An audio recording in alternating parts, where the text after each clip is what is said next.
All right, thank you for joining. Appreciate the time. I'll go ahead and get us started. I'm Cliff Dupre. I'm with the Salute America program here at UT Health San Antonio. This is our webinar series, Let's Address Health Equity Together. Our moderator is Dr. Amelie Ramirez. Dr. Ramirez is director of Salute America and its home base, the Institute for Health Promotion Research at UT Health San Antonio. She spent over 30 years directing research on communication to reduce chronic disease and cancer health disparities affecting Latinos. She's the Associate Director of Cancer Outreach and Engagement at the NCI-designated Mays Cancer Center at UT Health San Antonio. Dr. Ramirez? Thank you so much, Cliff, and thank you all for your participation today. We're really excited to introduce our panelists in just a moment.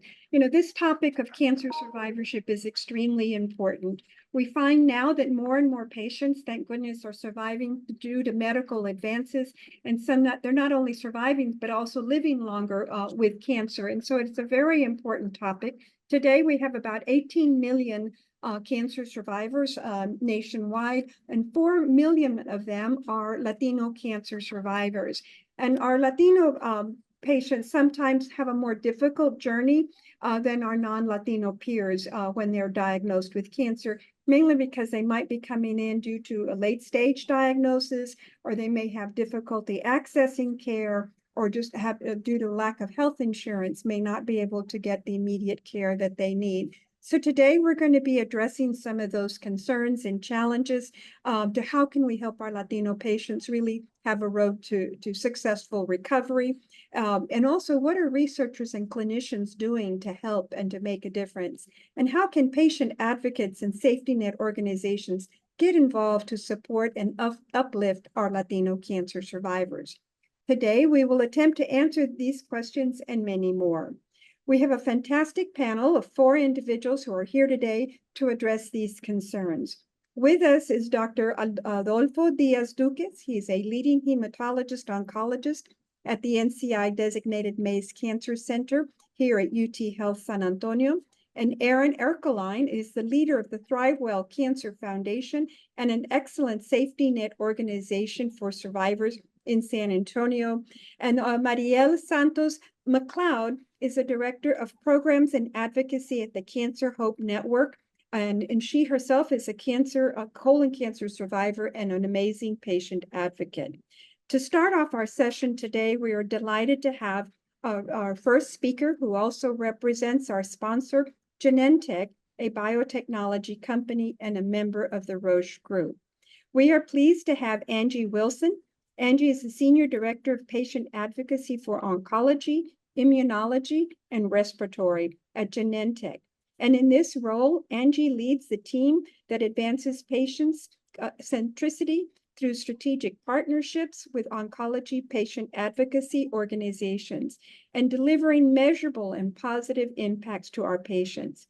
Angie has 2 decades of experience in the advocacy space and has been at Genentech for 12 years. So Angie, can you get us started and tell us how Genentech is approaching the support of cancer survivors? Absolutely. Thanks so much, Dr. Ramirez. Greatly appreciate you hosting this important conversation.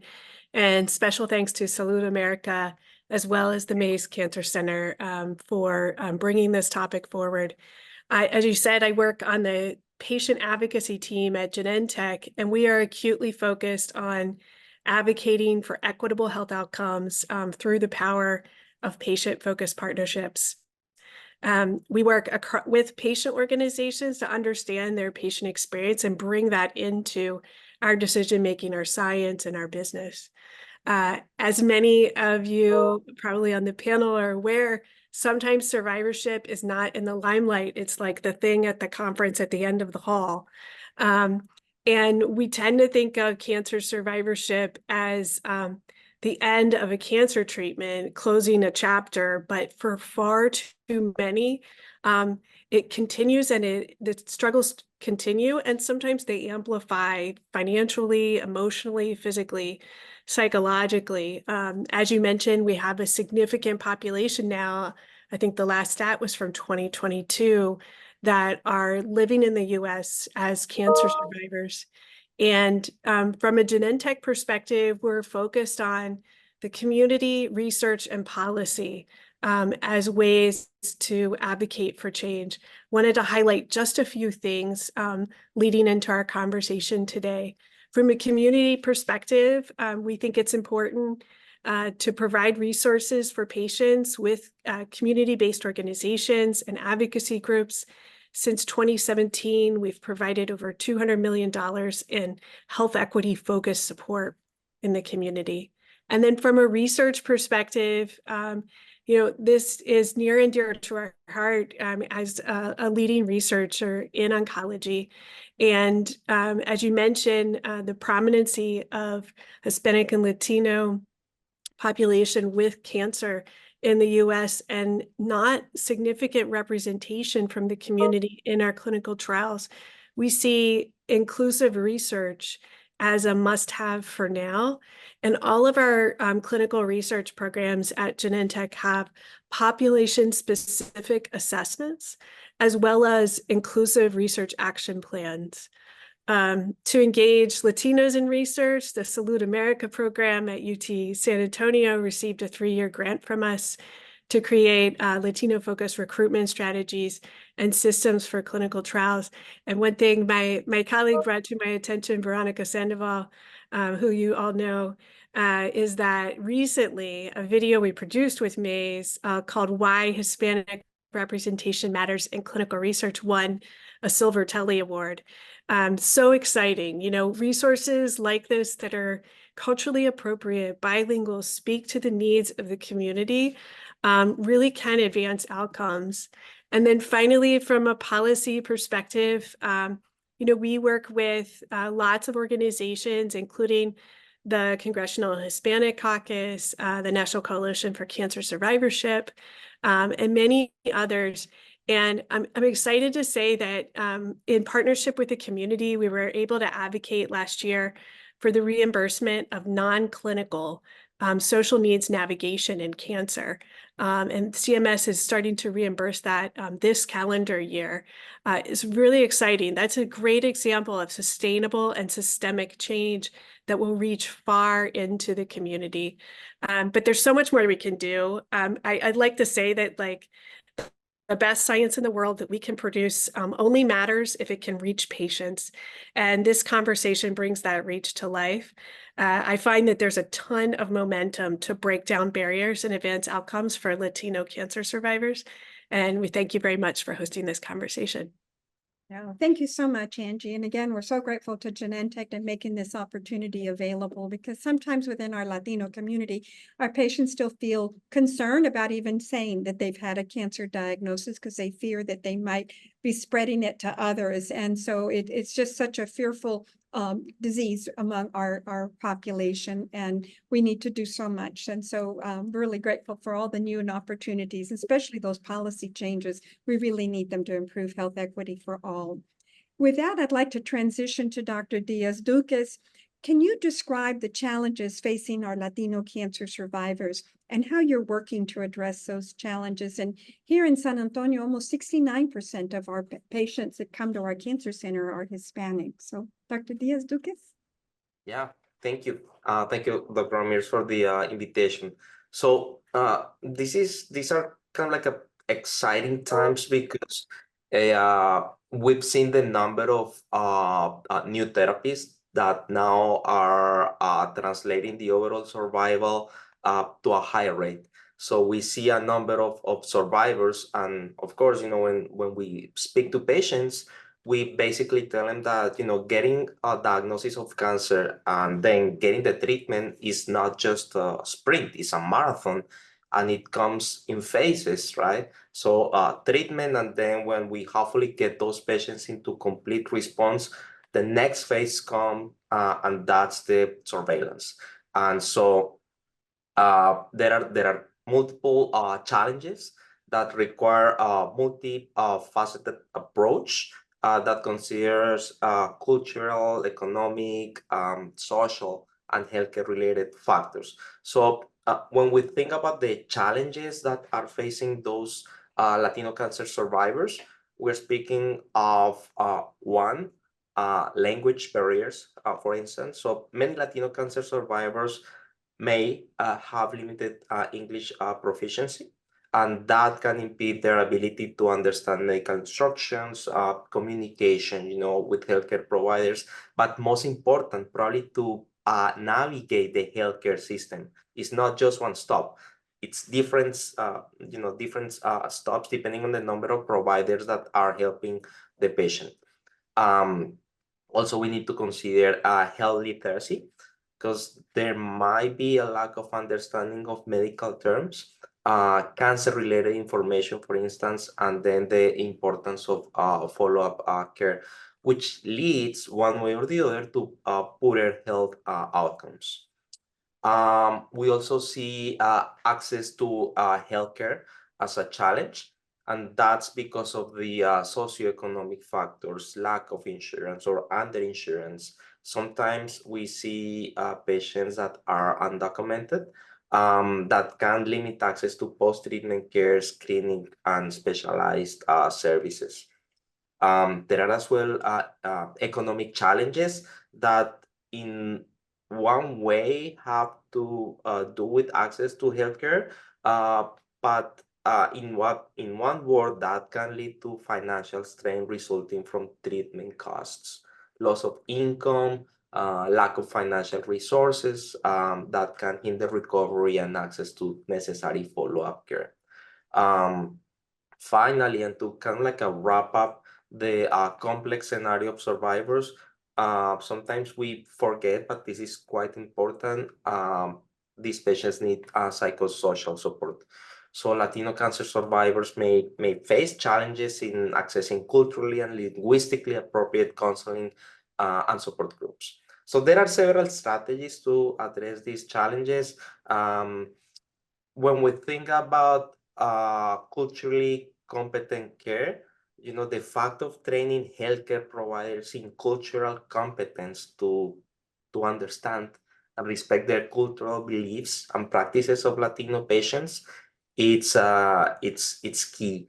And then trying to incorporate those cultural aspects into care plans to ensure that they are relevant and respectful of the patient backgrounds. So that's quite important.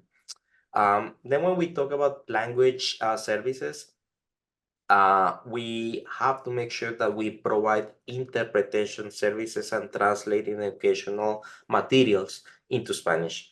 Hiring bilingual healthcare providers and support staff, it's quite important, not just for patients who are treated on standard of care therapies, but on patients who are treated on clinical research. Health literacy programs, so creating educational programs to improve health literacy among Latino cancer survivors, it's definitely important as well. We have to develop easily understandable resources about cancer and survivorship that are tailored to the literacy levels of different communities. And then the access to care. We really have to stress that we need to probably do better at trying to expand the healthcare coverage and programs that are aimed at improving access to care for uninsured or underinsured patients. And finally, what you do best, Amelie, community outreach and education. So engaging with community leaders and organizations to raise awareness and provide education about survivorship, it's definitely important. And what we're doing right now, hosting community events and health fairs to disseminate information about cancer prevention, screening, and survivorship are some of the different ways that we try to incorporate in order to approach this from different angles. So that's what I think is important. That's what I think we need to do and keep doing. Yeah. And we're moving, right, in terms that it's such a team approach. It's just not the patient and the clinician, but the team that you surround yourself, because our patients are coming with so many different needs that we need a team of providers to help address all of these issues. And so thank you so much, Dr. Diaz-Ducas. You really kind of Absolutely. the key points that we are of concern. And with that, I think it's a nice transition to Aaron. Here if you can share with us a little bit more about what innovations your safety net organization is doing here in San Antonio to support our cancer survivors, and what ThriveWell has kind of been noted for in doing so well. So, Aaron. Thank you, Dr. Ramirez, and thank you. And hello to everyone all over the place, it looks like. So this is just such an honor to be a part of this distinguished panel. As Dr. Ramirez said, my name is Erin Erkewine, and I have the honor and privilege of working for an organization based in San Antonio, Texas, called ThriveWell Cancer Foundation. And we were founded back in 2007 to really try to become a safety net for patients as they were going through their treatment journey and as they move through survivorship. And so we do that with two different, very distinct, but equally important programs. We have one program that we call our Patient Assistance Program. And what that looks like for us is we provide financial, transportation, and lodging assistance to folks as they're going through their treatment journey. As Dr. Diaz-Duque said, the financial piece of this is crippling for most families here in our local community. And I'm guessing that is true across the country. No one has a savings plan that can deal with a cancer diagnosis. And even with the best of insurance plans, you're looking at thousands of dollars of out of pocket, and many, many costs are now being passed on to the patient. And so for and underinsured patients in our community, it becomes an impossible task to get to and pay for their care. And so ThriveWell steps in and tries to be that safety net for folks as they're navigating the myriad of appointments that come along with a diagnosis. And so we've had a long-standing relationship, I'm proud to say, with the Mays Cancer Center in that, and all over our community. We're not institution focused. We are a community-based organization. We're a 501c3 nonprofit. And so every penny we raise goes right back into our community, taking care of cancer patients. We pay the service provider directly. So when a patient comes to a treatment appointment, they know that to bill ThriveWell for that copay or the deductible cost or whatever ancillary expense may not be covered by an insurance plan, that bill comes to us. So patients can focus on staying well and going through treatment and not have to add that financial burden that comes along with a diagnosis. We also provide rides and fuel assistance to folks as they're going through treatment. We will cover the cost of any sort of transportation need that comes along as they're going through their treatment journey. And that is actually picking folks up and dropping them off to, again, the myriad of appointments that come along with a diagnosis. But then we also provide fuel assistance to people in San Antonio. But as those of you on the panel know, San Antonio has this huge geographic expanse right now, and it's only growing. And so folks who are living sort of in those more rural areas who don't have access to a practicing oncologist or radiologist or access to clinical trials, we will help them get into San Antonio to access their treatment through fuel assistance. And then we also provide lodging. We pay for hotel stays for folks as they're having to meet those treatment appointments. So that's one big program. It's our biggest focus right now. But then we also have our Diva and Dude wellness program. And that's a free exercise, nutrition, and wellness program that's available to anyone who has ever faced a diagnosis. It doesn't matter if you are 15 years out or if you were just newly diagnosed, and it comes with a whole gamut of exercise programs. We have 55 different exercise classes every week at 8 different locations across the city. They're situated in high need communities, so it's very accessible to those who need it most. We do nutrition classes every week, really trying to have an immediate impact on what people are consuming, because what we know now about cancer outcomes is if you move more and eat well, your survival rates and your success moving through survivorship is much better. And so we really try to make that accessible. Those programs are provided at absolutely no cost across the city. And then there's all these other really cool benefits that come along with being a diva or a dude. We have support groups for both caregiver and patients. We do a writing class, we have art classes. So there's really this really engaged community around the folks who are part of those classes. And right now we have close to 25 different cancer patients who are on those rosters. So if you know folks who need to plug into a group to stay healthy and really have better outcomes with their health, but then also they have this support group that's that really gets what they're going through and how they're able to navigate post-treatment. So that's kind of it in a nutshell. No, just amazing, Erin. I've seen it grow, and it's just been beautiful to see how well ThriveWell has stepped up to the plate to help our cancer survivors here in the South Texas area. So thank you so much for sharing that. And online is, that your access to your email or your website, so that if people want additional information, I'll have more questions for you coming up in just a minute as well. Sure. Thank you thank you. for your support, your ongoing support, Dr. Ramirez. Thank you. I'd like to now transition to Mariel. When I met you at the Advancing the Science of Cancer conference in Latinos that we host every other year, so we hope more folks will come, I was really taken away by your story. I'd like for you to share your cancer journey and how it has influenced you to become a patient advocate. And also, Mariel participated in the first patient advocacy training program for Latinos. So, Mariel, welcome. Thank you, Dr. Ramirez. It is my absolute pleasure to be with you this afternoon.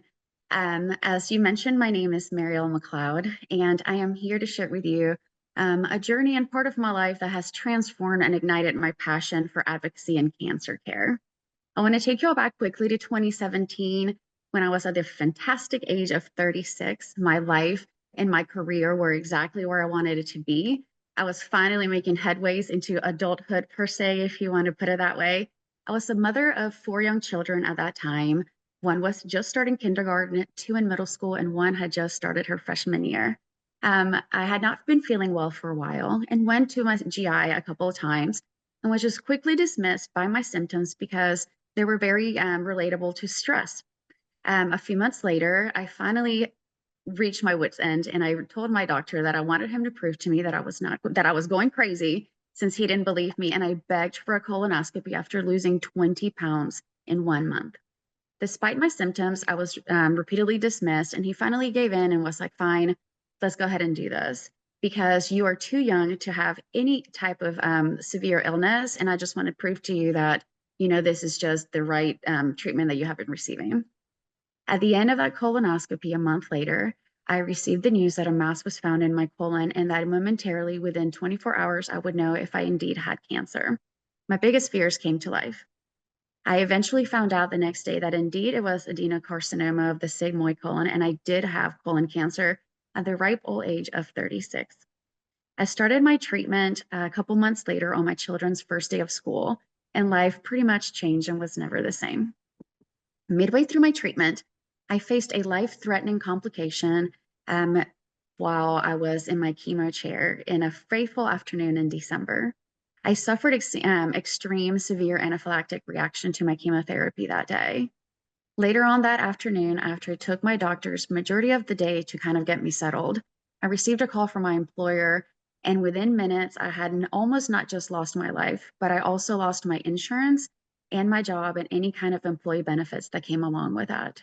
It was a devastating blow, especially because it happened just the day before I would have qualified for FMLA protection. Instead of letting this defeat me, it became the catalyst for my advocacy journey. I quickly joined the ranks of many nonprofit employees within the cancer space and became part of a very wonderful national colon cancer organization.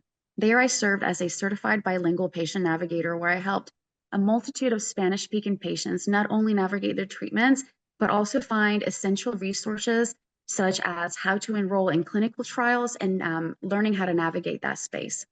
Through my work, I noticed a significant gap in clinical data. There was little information on outcomes for Latino patients, especially with colon cancer like myself. Never being able to see someone that looks like me in those waiting rooms, much less be able to be reflected on the clinical and medical outcomes and the data that I was so deeply wanting to be represented in, I felt that we were falling short, especially the young adults like myself facing advanced stages of disease.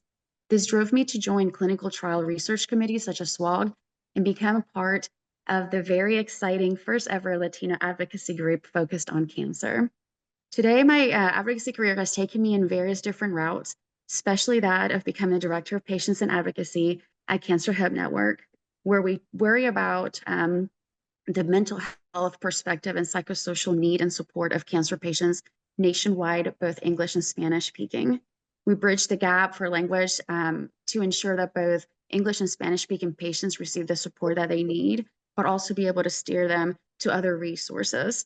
My journey has taught me that the profound importance of advocacy, support, and representation in healthcare. Every patient, regardless of the backgrounds, deserve to be seen, heard, and supported through their cancer journey. Together, I know that we can continue to make strides in improving the outcomes and ensuring that no one faces cancer alone. I appreciate you, Dr. Emily, for providing me this platform and opportunity to share my story, but also as we as a community can definitely help one another. No, thank you so much, Marielle. It's just, it's so touching that, you know, your story, but then we know that there are many stories that haven't been told and that haven't had a voice. And so that's what we're all about today, is to truly trying to make a difference and improve everyone's health and to let them know that they have a voice. So thank you for sharing your Yes, ma'am. Thank you. important story with us. I'd like now, we actually going to go into the Q&A segment of our panel here. And we have a question, Dr. Diaz, from one of our participants. They agree with you that being culturally competent is key to treating Latino cancer patients. We hear that this time and time again. What are the cultural components that providers need to be aware of? We're always here that we need to be culturally competent, but what does that really entail? What are the cultural characteristics that providers and researchers need to be aware of?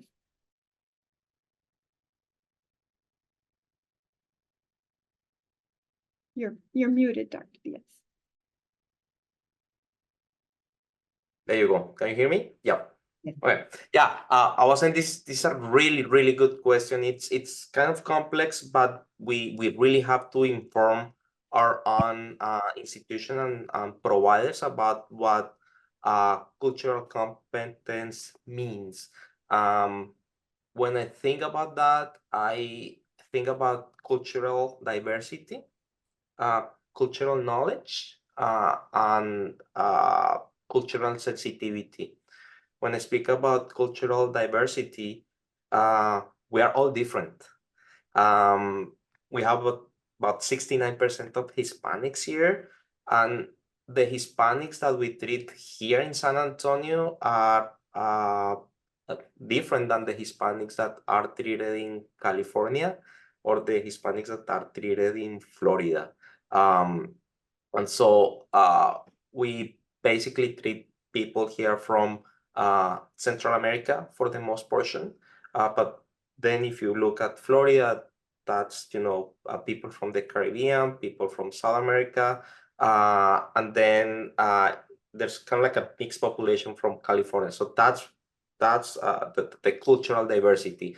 Being Hispanic, it's not the same. So when it comes to cultural knowledge and cultural sensitivity, it's different when we, for instance, have a consultation with an African American or a Caucasian or a person who is not Hispanic. That likely it's going to be a consultation with the patient and maybe a family member, one or two, and that's pretty much it. And then we can discuss about options of as far as treatments and then outcomes and then logistics. But when it comes to Hispanics, it's like probably mom and dad and abuelita, and there's a number of people that are almost always involved in the conversation. So we really need to be aware of that, and we have to be supportive about this type of cultural sensitivity and cultural attitude, I guess. So that would be my answer. Thank you. And we're also developing, programs to help people realize that they have any biases, how to overcome them, and how they can improve that. So that, again, the providers can become more sensitive. And those training programs are available on the Salud America website if anybody would like to access them. But thank you, Dr. Diaz. I'd like to ask Aaron a question. What are some of the most important ways our community groups can improve quality of life for Latino cancer survivors? Thanks for the question. I think the biggest thing for us, what we have found is just the encouragement of their physicians and their other treatment providers. For a long time, the exercise and nutrition was kind of considered new agey. And now we know that this is really, really important for everyone. And so the encouragement of a physician and other treatment providers is really critical to get people involved in outside of just the medical care. We feel like these kinds of programs, not just ours, but lots of other organizations in our community, provide equally important programming that can really change the way people access their treatment and move through their journey well into survivorship. And the mental health piece of all of this is critically important to folks. And so the more that they can get connected to other people who have been there, done that kind of conversations and relationships, they really have much better outcomes with everything. And so I think that if caregivers, if physicians and treatment providers can really articulate and encourage people to access outside of just the appointments, it's really, really important. Great. Well, thank you. Thank you so much. Now, Marielle, I'd like to ask you a question. As a cancer survivor, what is the one thing you wish that every cancer patient would know? As a cancer patient, I would like to let them know that truly, I know it sounds so cliche, but it's like you are not alone. You're not crazy for advocating for yourself and speaking up for what you know that your body is experiencing. I would also tell them that, you matter. There's a community of survivors and advocates that are truly fighting for you and cheering you on, even though you can't see us. I was given a quote from a friend the other day that talked about advocacy, and it plays very well for this conversation. And especially with us trying to bring so much voice and light to our community and in representation. As patient advocates, we find ourselves being the ones carrying the buckets of water into the burning building. And I feel that is very true for our community. As us Latino patient advocates, we see that we're not very easily represented within clinical data, but also within navigating the complexity of the actual healthcare space, regardless of how fluent and in their English language or educated we might be. I feel that, there's so many gaps still within healthcare for specifically Latino community that it's very daunting to navigate that. So to cancer patients, it's like, ask your questions, reach out to organizations such as Salud America, advocates like us, UT Health, for additional resources and just to connect you with someone, because, this is your journey. Without you, there would be no cancer journey. So that's what I would say to cancer patients. And from a provider perspective, what would you wish that each provider knew about their patient? Encourage your patients to reach out to other organizations. Encourage them to get second opinions. You're not a bad doctor because you want to show them that, they can trust your medical judgment when it comes to best practices specifically for their care. Encourage the Latino patients to involve themselves in clinical research options if they are appropriate candidates. And above all, screening saves lives. Be able to provide your patients that come to you with concerns with appropriate screening so that they are not being given late-stage cancer diagnosis after having to come to you numerous times just to be able to screen them for those ailments. Thank you so much. It's so important to truly hear those responses. And now every patient needs an advocate. My husband recently read our healthcare systems are stretched so thin that they need someone there to help with that voice. So thank you for sharing with us. So Angie, I'd like to ask you from your perspective, how can clinical trials benefit Latino cancer survivors? And how can we work to increase their participation in the clinical trials? Thanks for the question. Very much enjoying the conversation so far. Clinical trial representation matters, and it helps physicians and the research community better understand what works right for the right patient. And so the more comprehensive population that we have in clinical trials, the better understanding we'll have of how treatments work best for patients. There's a lot of things that we could do to increase clinical trial participation. One of the things I'm most proud of that we've worked on is catalyzing what's called, and you mentioned it earlier, the Advancing Inclusive Research Site Alliance. And this is a cluster of 6 sites across the United States that are like-minded in approach and prioritizing diverse clinical trial recruitment.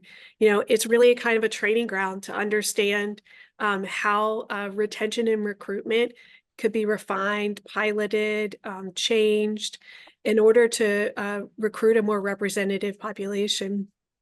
And they've seen pretty significant results. They have almost 2 times Black and Hispanic patients recruited into their clinical trials at those sites over other sites that are not in the network. And that's remarkable. That tells us that incrementally, we need to try things and talk to each other about what is working for individual sites that could be replicated in another place. So there's a tremendous opportunity here, and we need more people at the table willing to really dig into this challenge. And through the AIR Alliance, it's just really been amazing. The materials that they've developed for all different populations to really increase equity and representation in our clinical trials. And as you said, without the representation of our individuals in those trials, we'll never have comprehensive treatment medications available that work effectively for our population group. So it's really, really important. Thank you so much.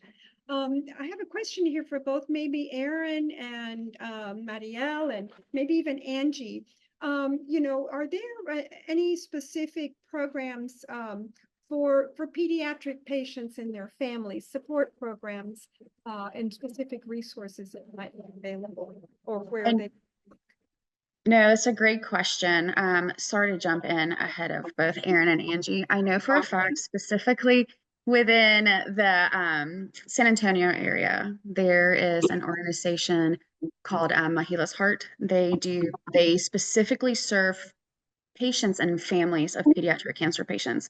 I got to know their CEO and their founder since being in San Antonio, and they do absolutely great work, especially for the Latino families.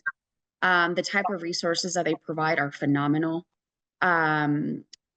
especially when it comes to like end-of-life care and things of that nature, but they're very, very community-based.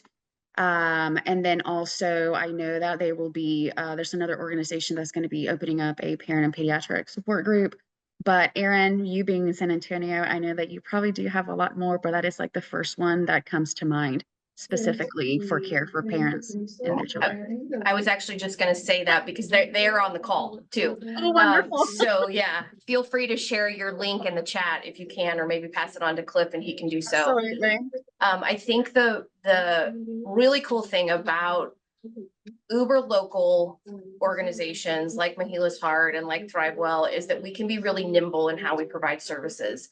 And that's one of the really cool things about how Mahila Heart interfaces with families and patients. Absolutely. So the other thing is having boots on the ground in the community where you are seeing patients gives you access to other folks who may not necessarily be on the radar, but they're a really great social worker within a hospital system. Yes. Or a financial counselor within an oncology practice. So it's really critical to just start reaching out to folks because they may not have a huge presence on social media or a big website, because most of our organizations are pretty small and we use all of our money to help patients. So the marketing's not there like some of the bigger national organizations, but we do have relationships with other people in the healthcare space that could benefit those families, pediatric and adults, into geriatric as well. So just start doing some research, reach out to us, reach out to Mahila's Heart.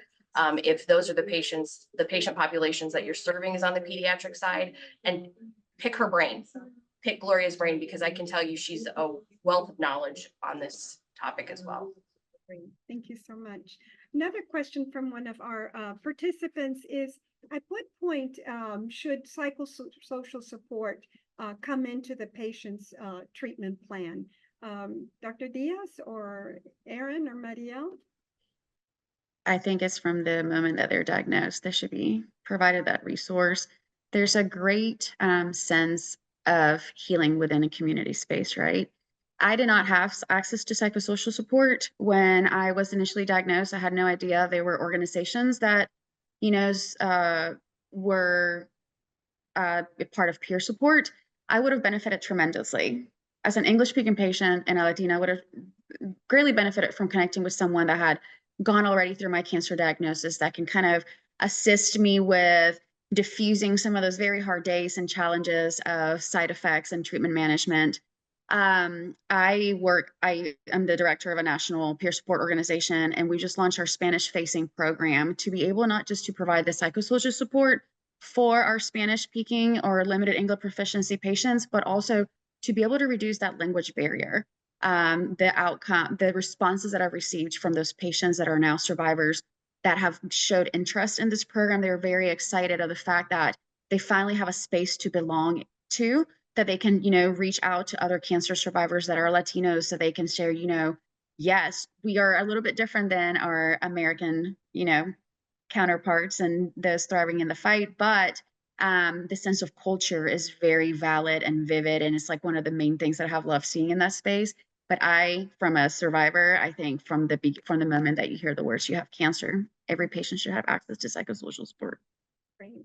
I agree 100%, 100%. And I also wanted to share another organization that is global, but they are based here in the US. They're called Immerman's Angels, and they will connect folks virtually with a cancer survivor and a patient who is needing support. And they can get as specific as, I am a 36-year-old woman who was just recently diagnosed. I have 2 kids and I live in the Chicago area. And they will either match them in that area, depending on what the patient wants, or it could be somebody from across the globe. It's a remarkable organization and it's so user-friendly. So look it up. It's called Immerman's Angels. That's what we do as well, except we have the Spanish facing part. Great. Thank you. Dr. Diaz, any other thoughts? Let me unmute myself. No, I'm totally agree with the points. Yeah. Right. Well, I have a question for Angie regarding clinical trials. Angie, we know that some clinical trials occur in other countries such as Central and South America, Spain. Could we apply some of that data to Hispanic Americans, or do we need to distinguish the clinical trials not only in the country or of origin, but which country the participants have lived in, for example, over the last 20 years? And maybe Dr. Diaz can add to that. I can jump in. Yeah. So that's kind of like a part of what I do, and I'm just gonna use an example of some non-interventional research that I've done, looking at the impact of ethnicity, comparing Hispanics to non-Hispanics. And the example is at some particular subtypes of lymphoma that when you compare two populations, Hispanics look to be diagnosed at an earlier age compared to non-Hispanics. And then when you look at outcomes, Hispanics seem to be living longer than non-Hispanics. But then when you discriminate in between regions, for instance, Hispanics are living longer in Florida than in Texas. So we really have to be selective when trying to get information from some other countries and apply to us. When it comes to Spain and Europe, Spain has a lot of immigrants from Eastern Europe. One, and two, the healthcare in Europe, it's way different than our healthcare system. It's covered by the government. So when it comes to enrollment of clinical trials, we don't face any financial barrier. For as long as the patient is able to participate, we are not going to have that roadblock, which is impressive. So long story short, the populations are different, the systems are different. It's really hard to extrapolate information from overseas to here in the US. Great, thank you. Angie, would you like to add anything? Yeah, I'll just add that I agree. I think that the country of origin and the specificity of that data is very important, as well as sexual orientation and gender identification, and a host of other kind of subcategories, I would say, could be captured in clinical trials. Sometimes challenges arise around, again, in translation, bringing out the information that needs to be captured for a clinical trial, and then also limitations around data management. Not all EMRs, and Dr. Diaz can probably speak to this, can capture the comprehensiveness of information that could be available about a patient. And sometimes the laboratory results, right? And depending on the facilities and things like that, there could be variation there as well. So great, thank you so much. In terms of Dr. Diaz, you mentioned in your opening remarks some comments about social determinants of health. How can we identify those needs for patients, and how can we connect them with patient navigators and community resources? That's critical, and I think that's something that we have to get done from the get-go. So the moment that we screen patient as a patient for standard of care therapies or for a clinical trial, we need to be aware of those social determinants of health, and then connecting the patient navigator piece. It's gonna be fundamental because, again, this is not like a one-time visit with a one-time provider. So sometimes it's with the medical oncologist, and then radiation oncologist, infusion, and then questions regarding treatments and outcomes, and then side effects from medications that we use as standard of care or research. So the patient navigator is really, really, really critical for that piece. So again, that's something that we need to do from the get-go, from the beginning. Thank you. Aaron, there's been some questions about how does your patient assistance program work? So we interface with the financial counselors, social workers, anyone who's responsible for scheduling appointments within a oncology practice or a hospital. We do have a brief application process that patients have to go through, but it's very, very short. Most of the time, the social worker or the financial counselor will help that patient complete the application. It gets sent to us. Within 72 hours, it's processed, and they are a part of our program. Again, because we are super small, if it's an emergency situation, we can have everything set up within just a couple of hours of the application being submitted. And then because we interface with the service provider directly, that billing office then knows when a patient comes for an appointment. Let's say they're on a radiation schedule and it's every day for 6 to 8 weeks. All of those copays that were assessed to the patient will then come to us, and they will bill us directly for that patient. So no money is exchanged by the patient. We really try to make it as seamless and as smooth as possible for the patient, so they don't have to worry about it and put the onus on the institution to kind of take care of that billing and get it to us, and we take care of it.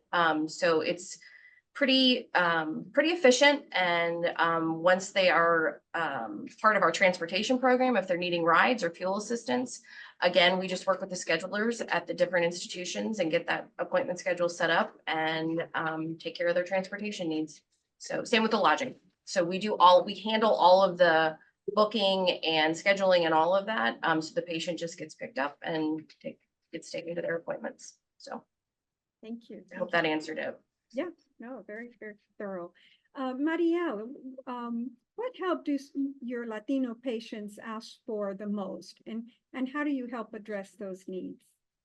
Outside of the obvious financial assistance, majority of our calls refer to psychosocial support, being able to have that human connection to another cancer survivor, that they can, ask questions to, or to oftentimes, believe it or not, then one of the main questions is like, how do I properly ask questions to my provider and have them take me seriously when I, present these issues to them, which I love that our mentors are able to do that. Additionally to that, another type of support that they're looking for are just culturally and linguistically available resources that are appropriate. As we know, many of our patients don't have the level of education across the board, especially with our migrant population. So being able to provide them with actual educational, medical language material at a register that they're able to comprehend and feel empowered to ask these questions as they, navigate their own cancer journey with their providers is very one of the secondary questions that we do get on our end. And then the other week I got one about clinical trials, and I was so excited because it was from our first Latino Spanish only speaking patient, and being able to assist them with, the questions necessary is like knowing your biomarkers and the type of treatment that you're getting, and just assisting them and kind of easing the ease of stepping and starting to navigate the clinical trial process has been very, very exciting. So those will be the main takeaways of the needs of our population when they do reach out to us. That's wonderful. No, as you can Yeah. tell, there's just so many areas, but those are really some Lots of top- excitement. Right, exactly. So, Angie, how can healthcare and industry leaders partner with patient advocates to address the needs of Latino cancer survivors? Absolutely. Thank you so much for the question. There's many ways that Genentech partners with the patient community. I mentioned a couple of those earlier, but one of the things that's most critical that we stay engaged at a local level and continue to bring in the patient voice when we're making decisions. So all of the things we're talking about today, and when we're thinking about the access challenges that are sometimes created as a result of a treatment, sometimes can be avoided or addressed as we think about the clinical trial process. So we work with the patient advocacy community and the patient community to help to bring that voice to clinical trial design. I heard Marielle say she sits on SWOG, and that's like a great example of that collaboration across industry. I would say finally that, we hope to be a partner to the community and a catalyst for sustainable and systemic change. And the way that we can do that is listening and learning from the community, but identifying needs recognized through conversations like this. This is an example of one of the things we do as an industry partner. We've hosted about 79 programs like this, launched in 2021, called the Health Equity Symposium Series. And it's centered on cutting into these issues and identifying further solutions or resources available to the community. No, and as representing an academic institution, we can't do it alone, and your partnership is so valuable to us, and we're extremely grateful for that. Thank you. I want to encourage our participants. We've got a couple more minutes. If anybody wants to submit another question that they'd like to bring in, please let us know. I'm going to go back to Aaron. So you mentioned the DUDE program. Do you really get Latino dudes to participate? So males are the toughest. they are. Involved. Absolutely. And what we thought naively is when we went so DIVA was an acronym that stood for Deriving Inspiration and Vitality Through Activity. And it was the brainchild of our founder, Dr. Amy Lang, who practices here in the San Antonio community. And it was all women for the longest time. And then the research and the data was showing up that this would be a beneficial program to everybody. So we launched DIVA and DUDE. We couldn't come up with a really clever acronym for DUDE. But what I can tell you is that we thought the dudes would just jump right into classes, and then no one came. No guys came. So we have transitioned that program to doing one-on-one personal training with the dudes and also group training. And that seems to be much more effective. We do have an occasional guy who comes to a nutrition class with a bunch of other women, or he'll attend an art class.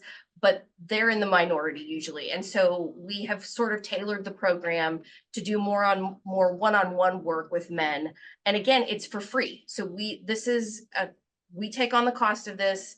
We pay for personal trainers to meet with these dudes, nutritionists. Everybody gets to meet with a registered dietitian to really talk about how to change their nutrition and get the best ingredients for their body as they're going through treatment and into survivorship. But you're right.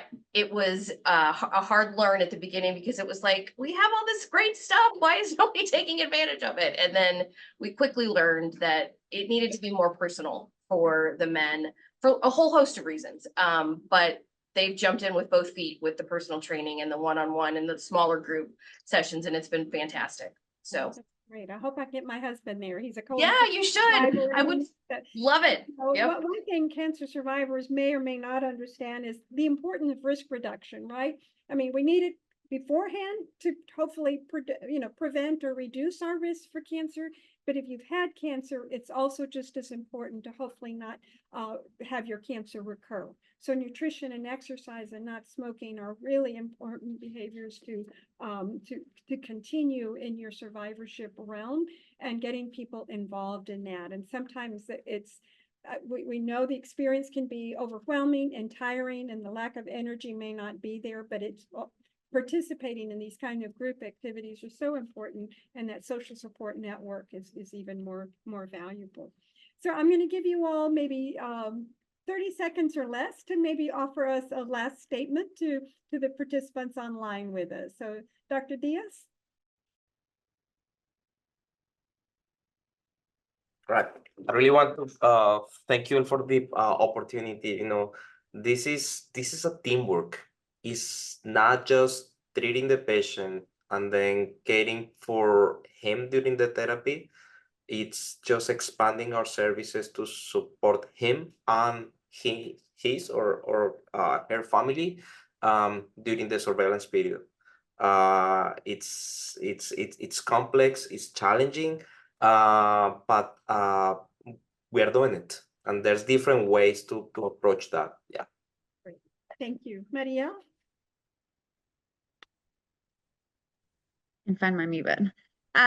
Thank you, Dr. Ramirez, for the opportunity to be here today. I do want to mention that representation does matter. However, just make for our community, the excitement within the Latino cancer community is so palpable and contagious right now because there's so many wonderful things that are happening that are moving us in the right direction to where we do put ourselves front and center and give ourselves and find our voices within the healthcare space and continuum altogether, that I'm just so excited to see as these conversations progress in the coming months and years, and coming back to the conference in San Antonio in a year or so, just how much progress as a community we will be able to have made by just having these conversations and elevating all of our voices within this space. Great. So keep advocating and fighting for us because it matters. No, well said. Thank you. Thank you so much. Angie? Thank you, Dr. Ramirez. Thanks to everyone on the panel. At Genentech, we very much enjoy partnering with you at Mays and the patient advocacy community. And I think we have a shared aspiration of equal outcomes for patients across all cancer types and diagnoses. So again, thank you so much for allowing us to participate with you, collaborate with you, and we look forward to many more successes in the future. Great. Thank you, Angie. Erin? Sorry, I couldn't find my mute button either. I just want to say a very humble thank you for being a part of this conversation, and for all the participants. Continue to fight the good fight. I echo Mariel's excitement. I think this is game-changing for so many reasons, and we're on the precipice of really making some significant change, not only in our local communities, but nationwide. So thank you so much for Angie for sponsoring this event, and for everybody who participated. It is our honor to be a part of this and to be of service to our community. So thank you a million times over for everything. Thank you to the panelists. You've all done a great job. A big round of applause for you. And I just want to make a plug for a study that we have that's called Caminos, that if you live in the San Antonio area or the Florida, Miami area, we need you for its Latino cancer survivors who've experienced cancer within the last 10 years. Cliff and others will put the website on where you can sign up. We hope you can join us. But again, thank you to everyone, to all our participants. Thank you for the great questions that came in, and we thank you all. Until we meet again next time. Thank you. Have a good one.